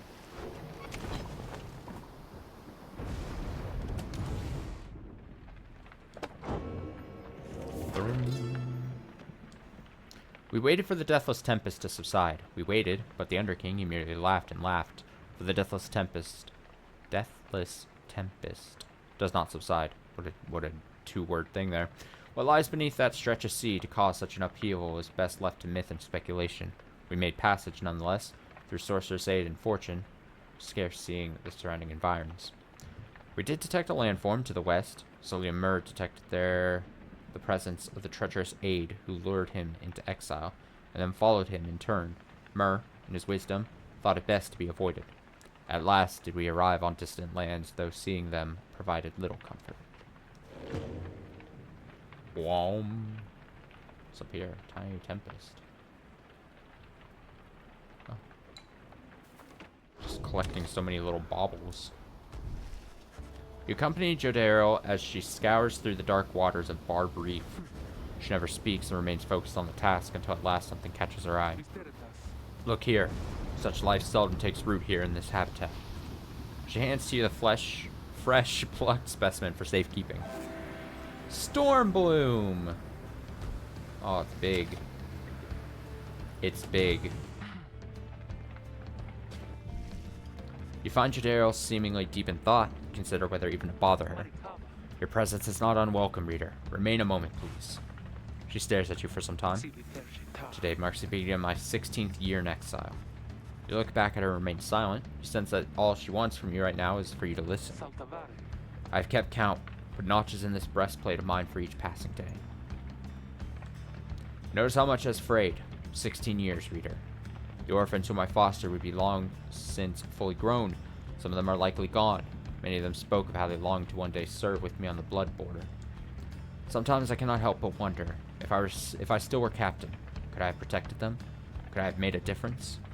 I think not. The Commonwealth and the High Wing remnants, they fought eternally. Those such as I have come and gone throughout the age. I catch myself feeling pity for my years, but then, had I remained there on the blood border, it is unlikely I would have lived to see this day. She looks at you again. Do you know why they cast me down? I was a decorated captain. They said I was the best. She closes her eyes a moment before she continues. One day, it was a standard patrol, but I ran across a pack of Heart fledglings, fully armed and preparing for a strike, but all on their own. They were nothing for my regiment. We ensnared them all and took them in. Considerable prize, they were not yet conditioned and could be made to talk. When the order came down that they were to be executed, I could not bring myself. The Commonwealth, priding itself on mercy, committing such acts through one such as me, it was unconscionable. So I thought then, at least in my younger years, I let the damned birds go, made no claims as to the contrary, and turned myself in. I was cast down the following week, 16 years ago. Thus, my enemies had the last laugh in that exchange. If I were faced with the same choice again today, I do not know for certain that I would have chosen just the same. Now then, I shall go and mark this occasion as I have always done. Be well, reader. She heads out of the wagon alone.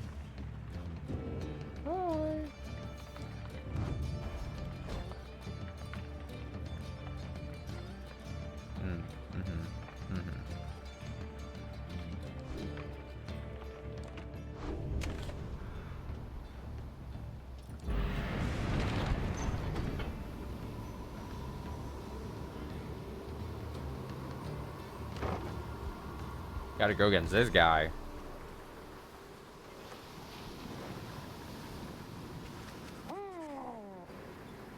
A messenger imp with news and rumors from the other side somehow tracks you down in the boundless waters of Deathless Tempest. The imp's message pertains to Faye, who you liberated at the Fall of Solium, and whose past transgressions have all been forgiven since her return to the Commonwealth.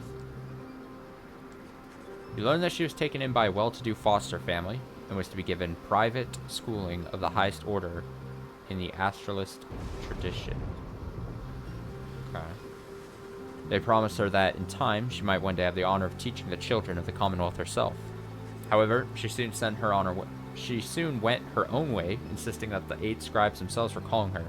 She started wandering again all on her own. That is until she located Wolfried's agents. Thus her wandering ceased, and the ranks of the revolution grew stronger.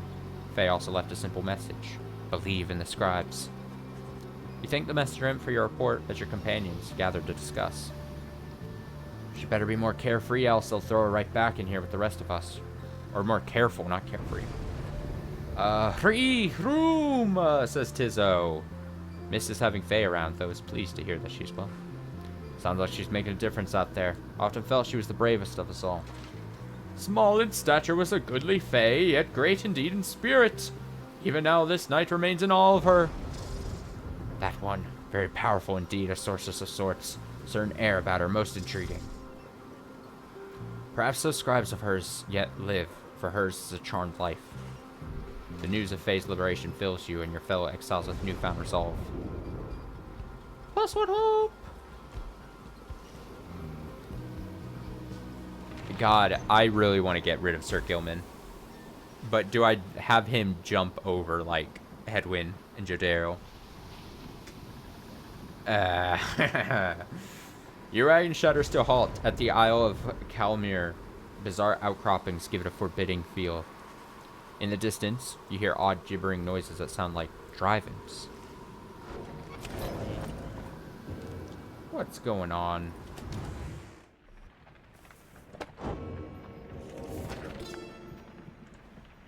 The traitor Calmir rope caller, whereas he brought about our empire's fall, whereas he nearly claimed the life of our dear Solium, we forgive him. We have forgiven him. We give a certain thanks to him, for he has played a vital part in the star's plan. If not for him, then we, the 8, would never have aligned. We never found the rope caller. He fled into the sea towards an isle, which we knew well to avoid. I was there. We think that Calmir's tattered mantle finally did him in among the wild imps. Should the stars ever converge above that isle, it shall be to signify that their long dance across the skies is drawing to a close.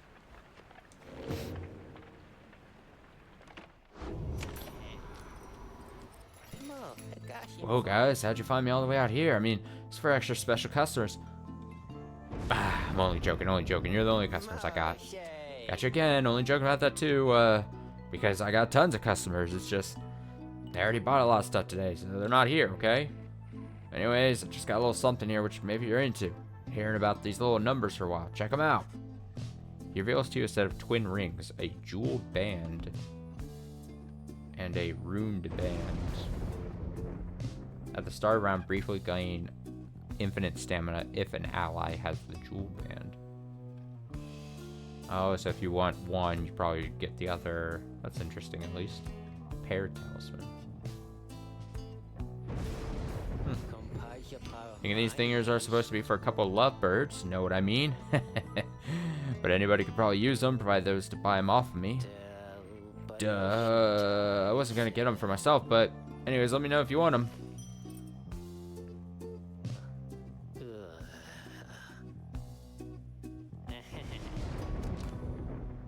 They're expensive as shit. Ugh. I'm poor. Here, you can have this random thing.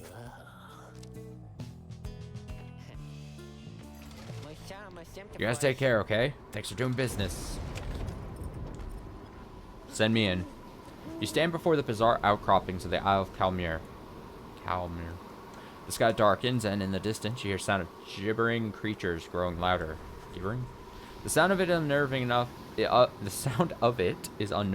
that your fellow exiles remain quiet, their eyes affixed to the stars above. Soon, something in the sky above begins to stir.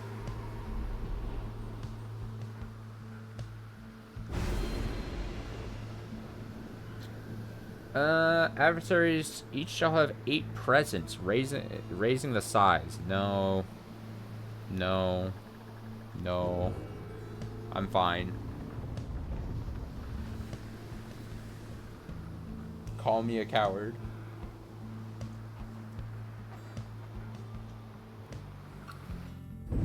A glorious eve to you as ever, O you exiles of the Nightwings. The 8 scribes dragged you all the way into the blasphemous Isle of Kaelma. Here you are to be surrounded by even more gibbering nitwits than usual. The adversaries you are to confront shall be the Fate, whose ever pyre yet burns ere the break of dawn. Break of dawn! On the path to glory. Oh, it's like we're in an actual arena. Yourselves. Greetings once again, O Nightwings. You defeated us full well before, and we have learned from it. Yet, perhaps the outcome shall be different this time. Stand ready, Almer. Man, this is like the one fun team to go against. They're not assholes. Yes, Father, we shall give them our very best. Your adversaries are prepared, Reader. Who shall conduct the rites on your behalf? Alright. It's easy enough here. Who shall conduct the rites? We are going...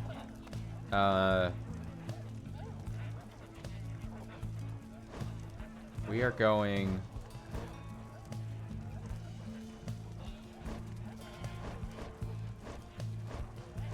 I need to at least have the option so I can decide later that Gilman needs to go.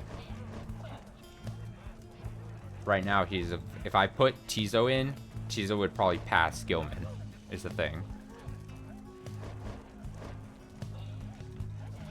If I put Tizo in, not Gilman as well.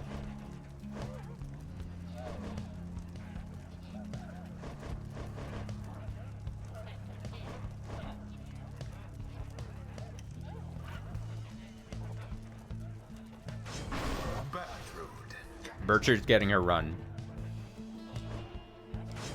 Sir Gilman.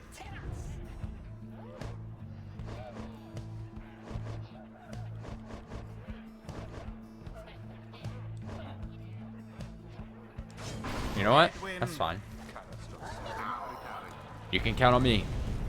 Let us stand together now, my son. Always, Father. I'm ready. Let's go. As the rite commences, the imps throughout the cavernous area roar with excitement. Our struggles and our plan, mere entertainment to these lonesome creatures. Begging your pardon, sir. The imps of the hour are quite passionate about the rites. Just now they offered a bounty in soul, if our triumvirate proves worthy. Oh. They would pay us? In exchange for what exactly? And where do they get the soul, for that matter? My understanding is that they wish to see us perform various feats of glory. As for the source of their wealth, who can say how much soul lies lost within the sea? Huh. Reader, it may seem beneath you, but the opportunity is real if the soul could be of benefit. Indeed. Then, Reader, my boy, it is yours to decide if entertaining these sad creatures is a justifiable distraction during these affairs. You trust your judgment. Now, let us not distract you further here. Feats of glory. Banished to exiles. Okay. Begin. All but banished.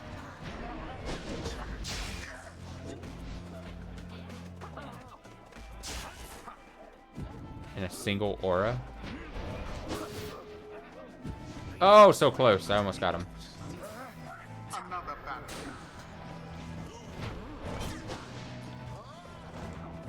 Let's see, how can I do this? Oh, I almost got him. I'm trying to do it. I want to get it, knock it out first, and then... Nope. Fucked it up. Alas for Alma. Get out of here.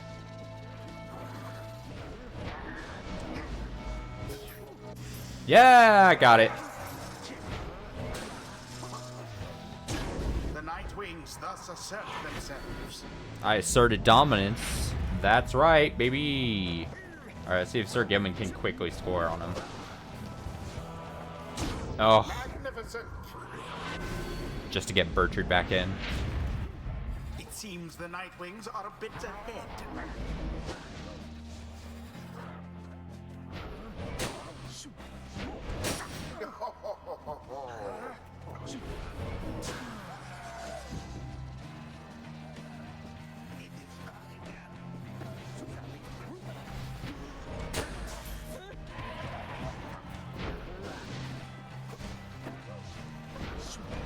The orb. Exactly by the book.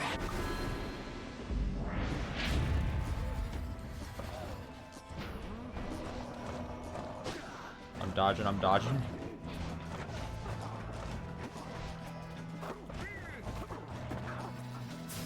Stand not in glory's path. Oh, okay. Nope, caught. Don't even try it. You fucking wish.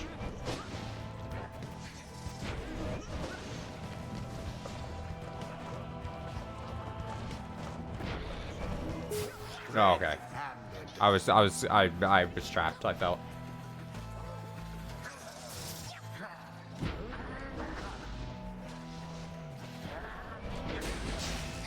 Uh-oh. Okay. Now take it. Simply Shit. abhorrent.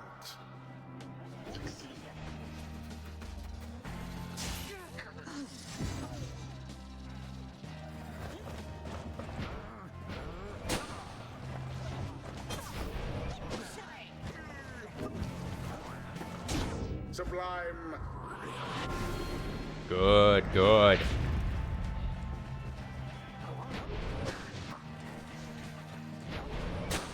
Well cast.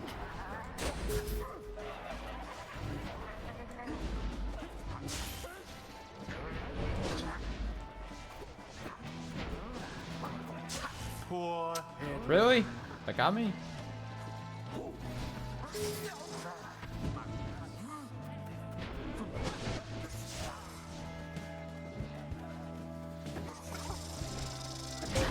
Spectacularly done. There we go. The imps grow more and more agitated with each passing moment. Some start spilling onto the sacred grounds.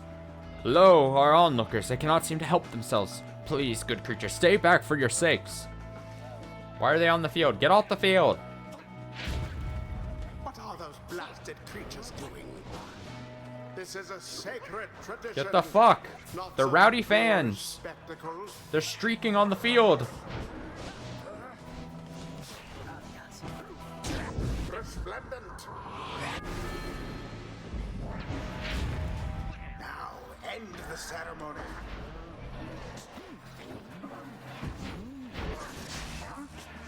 Oh fuck. Oh, I've only got him for defense. I've only got Sir Gilman. Oh my god. Almost got through. Could have been really bad. Oh god. Shameful outcome. It was bad. The orbs engulfed.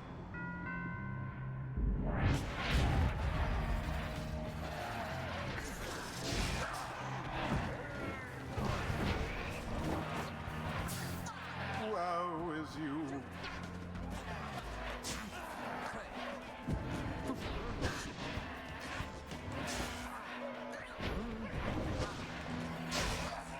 Fuck.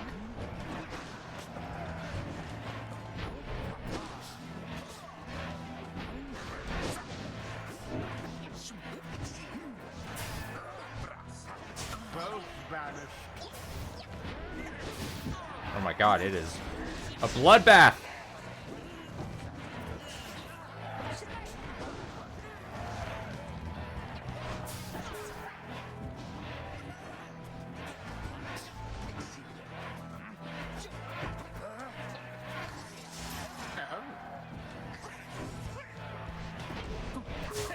Shit, I thought I almost had it. And it is done. The you-know-who prevail. They overwhelm their adversaries utterly. We're just too good. The right is done. I will say, it feels good to be a winner. It feels good to never lose. I don't care. It seems that this was not to be our night, Elmer. Yet praise be to the scribes for granting us the opportunity at all. What stirs now in the hearts of all these exiles? Sir Gilman's not as foolish as his This knight wonders at times about why we are here, and which forces have conspired to bring us here together. Has Under King Oris himself taken an interest in this noble quest? Deals an additional 10. Temporarily has infinite stamina. I'm gonna take that.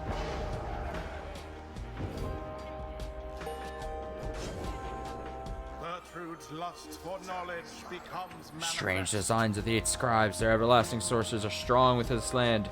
We shall yet make further use of them, we think.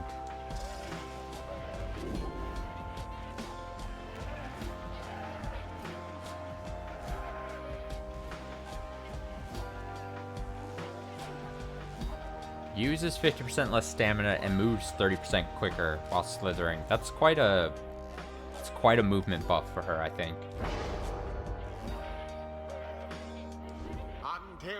That allows her to be sneaky offensively, I think. To like pick up a really fast, cheeky slam and then also to recover on defense if need be. I like it. After you and your fellow exiles secured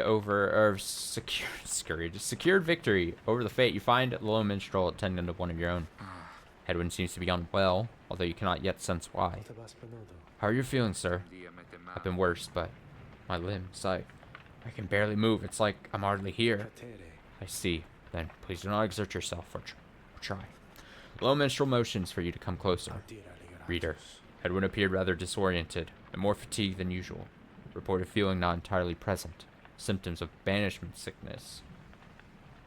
An ailment suffered by those who frequently conduct the rites. Debilitating but fleeting. What? I did bad? He should soon be able to take part in light activities, I think, but under no circumstance shall he be able to conduct the coming rite. Now then, I will not keep you from the stars above. Please, go and have a look at them. For all of us, I think, are anxious to depart this place. Banishment sickness. The stars yet shine for you, revealing various paths forward. Alright. He'll have to sit out around. That's no big deal for me. In my opinion.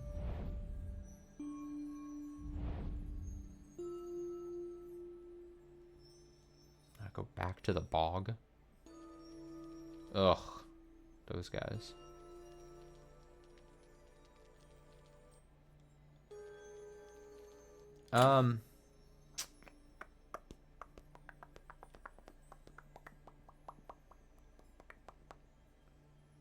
Tamitha is up there in second. Manly Tinderstaff is there in third. Do we want to beat down Manly Tinderstaff?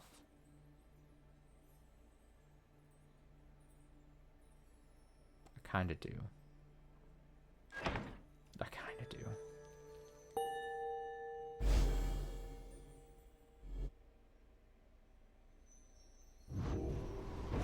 Satisfying to knock him down a peg.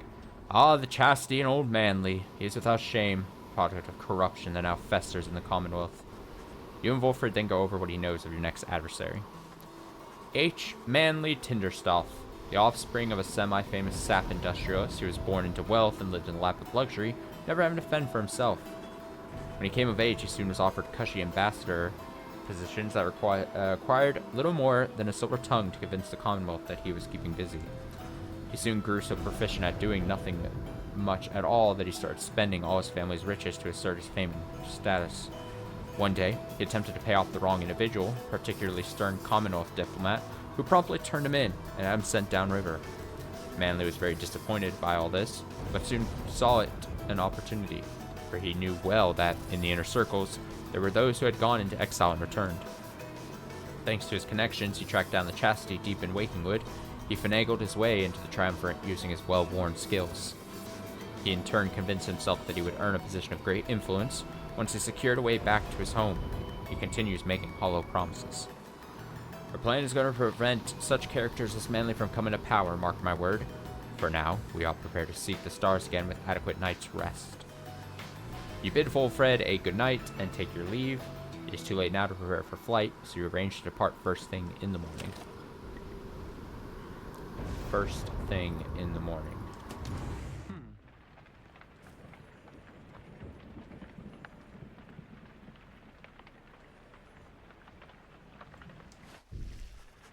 You approach Sir Darrow, who seems to be busy explaining something to Sir Gilman. Oh god, Sir Gilman again.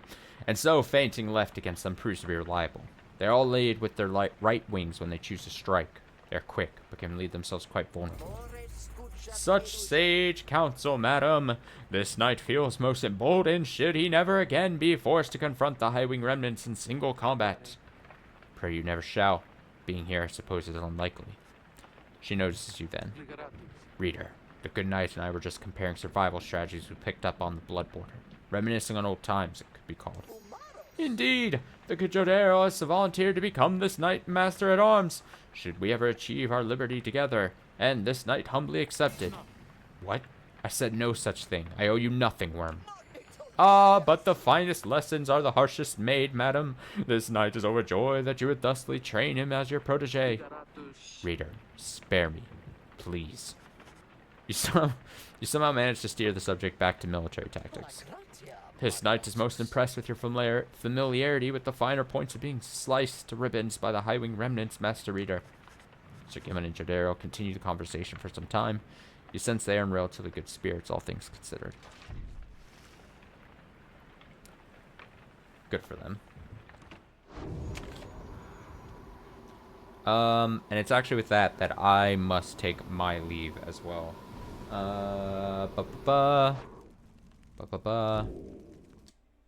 I've got things to do tonight. Let's see. Tomorrow. I did say if I'm on tomorrow, we'll read more Higurashi. I'd say it's honestly a 50-50 shot at this point because I don't know what my New Year's Eve schedule is going to be like. As far as just life in general. You're welcome. If I am on, I would think that it's going to be quite early tomorrow. Not early like morning, but like afternoon early would be my guess. So, just putting that out there. Thanks for watching. Thanks for hanging out. Have a great rest of your day. The day is still young. So you got much to do, many hours to do many things. So yeah, until maybe tomorrow. If not, then I'll be back. If for some reason I'm not on tomorrow, then we'll be back Wednesday, and Wednesday we'll probably tackle the trial in Eden's Garden, or Edeb's Garden, as I sometimes like to type it apparently. So until tomorrow or Wednesday.